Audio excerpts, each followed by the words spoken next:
Ce jeudi, sur la place du Trocadéro, il n'y a pas seulement des touristes venus admirer la Tour Eiffel.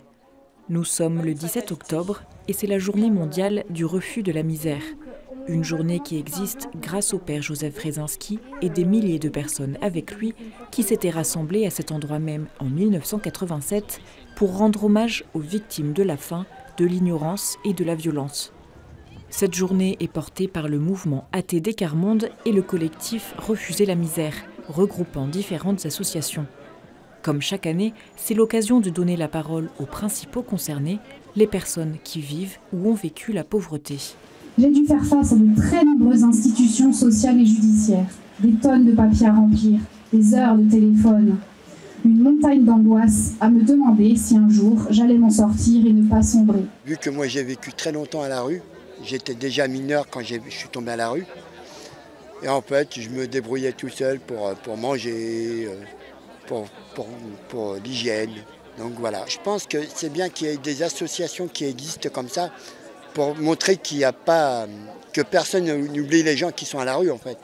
Des stands ont été installés pour sensibiliser les passants à cette cause et déconstruire les préjugés sur la pauvreté et les personnes qui la subissent.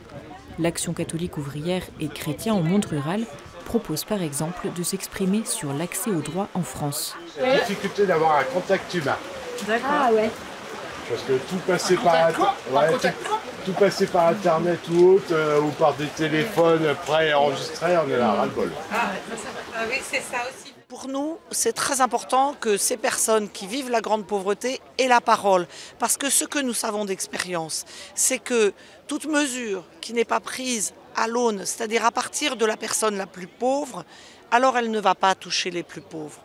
Et donc, nous voulons réfléchir toutes les mesures de notre société pour faire qu'on ne laisse pas de côté 10 millions de personnes dans notre pays. À Noisy-le-Grand, ville où est né ATD Quart Monde à la fin des années 50, le mouvement a lancé une entreprise pilote, TAE, Travailler et apprendre ensemble, en 2002. Lutter contre la pauvreté passe entre autres par l'accès à l'emploi, ce qui se vit concrètement ici. Une manière de lutter pour l'accès aux droits à ATD Quart Monde, c'est aussi de dire on va lutter pour l'accès aux droits, mais pas pour les gens, mais avec les gens. Et donc avec ceux qui vivent cette pauvreté. C'est comme ça qu'on peut trouver les vraies et les bonnes solutions pour lutter contre la pauvreté. Et donc le TAE, dans ses statuts, son objet, c'est comment on peut faire la place à tout le monde dans une entreprise. Les 25 employés sont répartis en 4 équipes de production: informatique, bâtiment, ménage, cuisine et espace vert. TAE emploie environ 75% de personnes ayant connu le chômage de longue durée et 25% de personnes diplômées, avec un objectif: prouver que personne n'est inemployable. Mohamed travaille ici depuis 1 an et demi.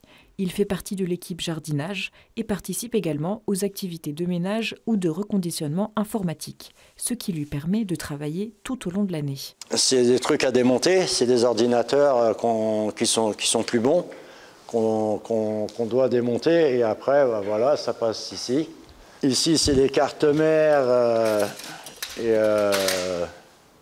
autres. Là, c'est la ferraille. Là-bas, on a le cuivre. J'ai appris à apprendre à démarrer un ordinateur, travailler sur un ordinateur, parce que je n'avais jamais fait avant, puis ça ne m'intéressait pas. Maintenant, je m'aperçois que ça me plaît.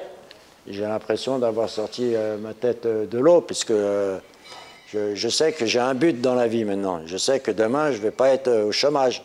Je sais que j'ai du boulot. C'est-à-dire, quand je rentre chez moi le soir, je me dis dans ma tête, demain, j'ai ça à faire, il faut y aller comme ça. Vous voyez, avant, je n'avais pas ça. Qu'est-ce que je vais faire?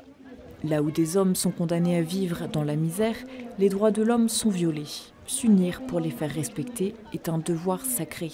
Ces mots du père Joseph Wresinski, gravés sur la dalle en l'honneur des victimes de la misère sur la place du Trocadéro, continuent à inspirer l'action d'ATD Quart Monde et de ses partenaires qui luttent contre la pauvreté.